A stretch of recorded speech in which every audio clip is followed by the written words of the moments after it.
Hello everyone, कैसे हैं आप सब। आई होप ठीक होंगे और अपने एग्जाम की तैयारी बहुत अच्छे से कर रहे होंगे।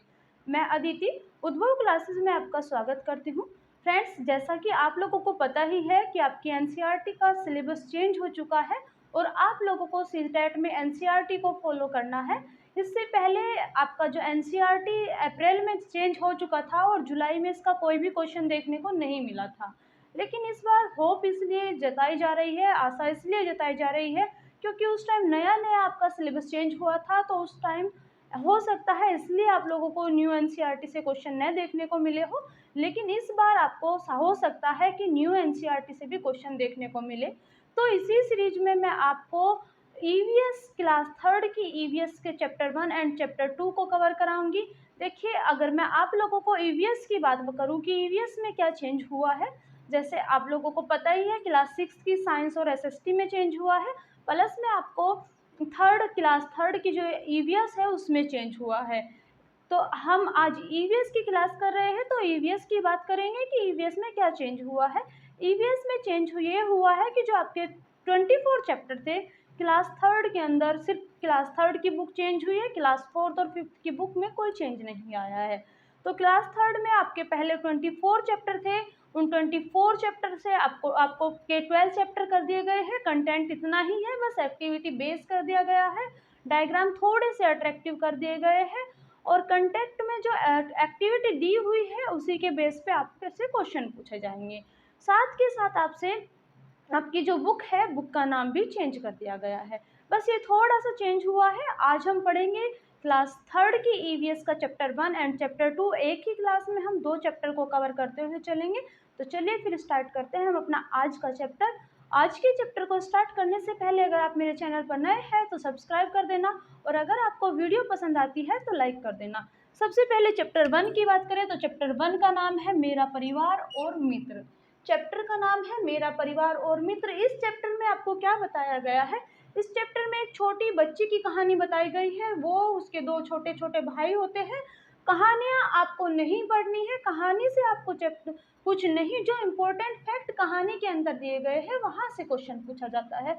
इस चैप्टर का मेन मोटिव ये है कि कैसे परिवार के लोग परस्पर सौहार्द से, प्रेम से रहते हैं, कैसे मिलजुल कर कार्य करते हैं और कैसे उनकी आनंदपूर्वक गतिविधि होती है। जैसे वे लोग कुछ नए नए खेल खेलते हैं, परिवार के जो छोटे बच्चे होते हैं वो आपस में मिलकर खेल खेलते हैं, लूडो खेलते हैं, चेस खेलते हैं और बाकी जो छोटे छोटे गेम होते हैं वो खेलते हैं। और परिवार के बड़े लोग होते हैं वो आपस में बैठकर बातें करते हैं, मनोरंजन करते हैं। और परिवार की जो महिलाएं होती है वो आपस में मिलकर तरह तरह के व्यंजन बनाती है। तो इसी तरह की चीज़ें इसमें बताई गई है।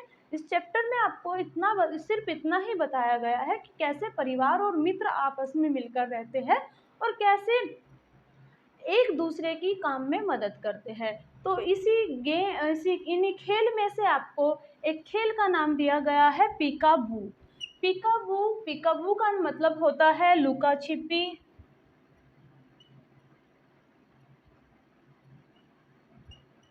या छुपम छुपाई। उनकी भाषा में इस जो ये खेल है पीकाबू, इसका मतलब हम जैसे कॉमन भाषा में बात की जाए, तो सामान्य भाषा में बात की जाए तो पीकाबू का अर्थ होता है लुका लुका छिपी या छुपम छुपाई। इसमें क्या होता है कि कुछ लोग छुप जाते हैं और छुपने के बाद पीकाबू कहते हुए सामने आते हैं। तो ये क्वेश्चन आप ध्यान दीजिएगा, पीकाबू क्या होता है, पीकाबू का सामान्य अर्थ क्या है। पीकाबू का सामान्य अर्थ है लुका छुपी या छुपम छुपाई, जिसमें जो सामने से आता है वो क्या बोलता है, पीकाबू। साथ के साथ आप लोगों से ये बारिश का मौसम होता है तो बारिश के मौसम का एक गाना दिया हुआ है। तो बारिश के मौसम में बहुत सारे गाने गाए जाते हैं। वो गाने आपसे कि भीगा बदरा रे, इस तरीके से एक गाना दिया हुआ है। तो ये क्वेश्चन आपसे पूछा जा सकता है कि ये भीगा बदरा रे ये गाना किससे है, तो बारिश के मौसम से संबंधित ये गाना है। ये आप लोग ध्यान रखिएगा। मैं 2 लाइन आपको लिख देती हूँ, भीगा बदरा रे। ठीक है, ये गाना आपका है भीगा बदरा रे। ठीक है, यहाँ तक आप लोगों को क्लियर हुआ होगा। इसमें बस इतना ही बताया गया है कि एक खेल है जो नया सा खेल है। बाकी लूडो वगैरह तो आप लोग जानते ही हैं। दूसरा है परिवार, कि परिवार के प्रकार। परिवार कितने प्रकार के होते हैं? कॉमनली आपके जो परिवार होते हैं 2 प्रकार के होते हैं। एक होता है आपका एकल परिवार और एक होता है आपका संयुक्त परिवार। अगर हम एकल परिवार की बात करें तो एकल परिवार में कौन होते हैं? माता-पिता और उनके छोटे-छोटे बच्चे। एकल परिवार में क्या होगा? माता-पिता और बच्चे। लेकिन संयुक्त परिवार की बात करें तो संयुक्त परिवार में कौन-कौन होता है? दादा-दादी, चाचा-चाची और माता-पिता, भाई-बहन, ये सारे होते हैं, माता-पिता, भाई-बहन ये सब। और उसके साथ-साथ इस चैप्टर में सबसे इम्पोर्टेंट एक और बताया गया है कि कुछ नाम दे दिए जाते हैं और रिश्तों के बारे में बताया गया है। जैसे माँ की बहन को हम क्या कहेंगे? माँ की बहन को हम मौसी कहेंगे। तो पिता की बहन को हम क्या कहते हैं? बुआ कहते हैं। तो ये छोटे-छोटे क्वेश्चन आप लोगों को इस चैप्टर में दिए हुए हैं, जिससे आप लोग बहुत आसानी से इसको कर सकते हैं। इसमें कहानी आपको नहीं देखनी है, एक्टिविटी बेस आपका ये क्वेश्चन है, तो इसको आप बहुत अच्छे से कर सकते हैं। आई होप यहाँ तक आप लोगों को क्लियर हुआ होगा। फिर बात करते हैं चैप्टर 2 की। तो चैप्टर 2 का नाम है मेले में हम। तो मेले में हम की बात करें तो मेले में हम, एक मेले की बात बताई गई है कि एक छोटे बच्चे की कहानी सुनाते हुए बताया गया है कि वो लोग मेले में जा रहे हैं और मेले में जाने के लिए बहुत ज़्यादा एक्साइटेड है। और उसके साथ-साथ मेले में क्या होता है, क्या-क्या चीज़ें होती हैं, मेला कहाँ लगता है, क्या-क्या वहाँ सुविधा मिलती है, वो सारी इसमें बताई गई है। जैसे मेले की बात की जाए तो मेला कहाँ लगा हुआ है? मेला एक बड़े से परेड मैदान में लगा हुआ है।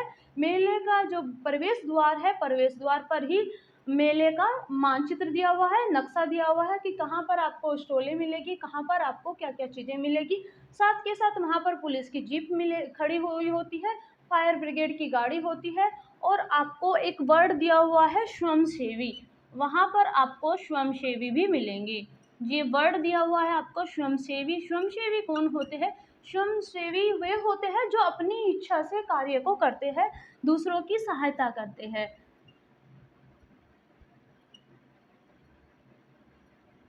अपनी इच्छा से दूसरों की सहायता करने वाले या सेवा करने वाले, दूसरों की सेवा करने वाले।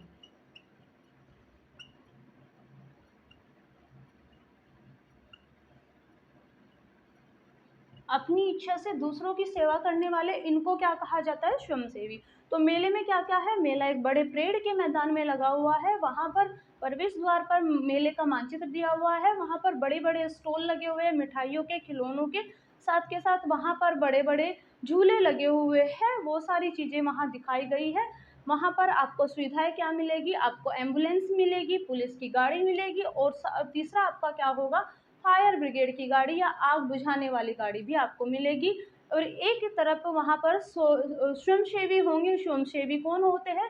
अपनी इच्छा से दूसरों की सेवा करने वाले। और साथ के साथ वहाँ पर खोया पाया बूथ भी है। वहाँ पर खोया पाया बूथ भी है। खोया पाया बूथ क्या करता है? अगर कोई मेले में खो जाता है तो उसको उसको अनाउंस करने के लिए या उसको ढूँढवाने के लिए खोया पाया बूथ होता है। आई होप यहाँ तक आप लोगों को क्लियर हुआ होगा। फिर सबसे इम्पोर्टेंट क्वेश्चन आपका यहाँ है कुंभ मेला। यहाँ से आपका क्वेश्चन बनेगा कि कुंभ मेला क्या है? विश्व का सबसे बड़ा पर्व है। यह गंगा, यमुना, गोदावरी और क्षिप्रा नदी के किनारे होने वाला सबसे बड़ा समारोह है। और यह मेला हरिद्वार, प्रयागराज, नासिक, उज्जैन में 12 वर्ष में एक बार लगता है। देखिए, कुंभ का मेला क्या है? विश्व का सबसे बड़ा पर्व। आप लोगों से क्वेश्चन पूछा जाएगा कि विश्व का सबसे बड़ा पर्व, ऑप्शन में कुंभ मेला होगा तो कुंभ मेला लगाएंगे। और किन नदियों के किनारे लगता है? गंगा नदी के किनारे, यमुना नदी के किनारे, गोदावरी और क्षिप्रा नदी के किनारे। मानव जाति का सबसे बड़ा समारोह, बहुत सारे लोग यहाँ आते हैं, सबसे बड़ा समारोह होता है। वर्ष में कितने वर्ष के बाद लगता है? 12 वर्ष के बाद एक बार लगता है और 4 जगहों पर लगता है। 4 अलग-अलग जगह कौन-कौन सी है? हरिद्वार, प्रयागराज, उज्जैन और नासिक।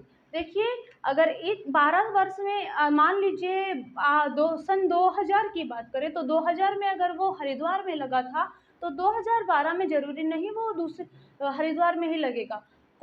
वो दूसरी जगह भी लग सकता है और जैसे नासिक, प्रयागराज आदि जगह। तो ऐसा नहीं कि 12 वर्ष में इन चारों जगह अलग-अलग नहीं लगेगा, 12 वर्ष में अलग-अलग लगता है, कौन-कौन सी जगह पर, इन पर।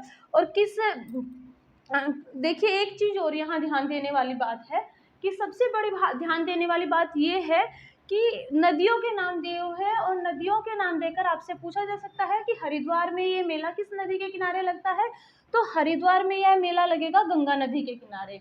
और अगर आपसे प्रयागराज की बात की जाए तो प्रयागराज में ये मेला लगेगा यमुना नदी के किनारे।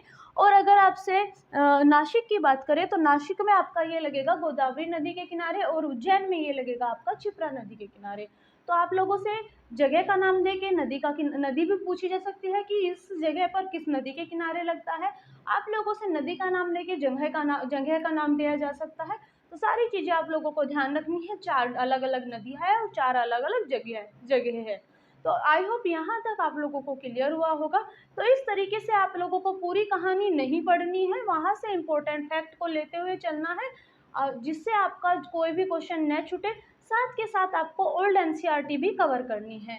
तो आज के लिए बस इतना ही। अगर वीडियो अच्छी लगी है तो लाइक कर देना और चैनल को सब्सक्राइब कर देना। Thank you.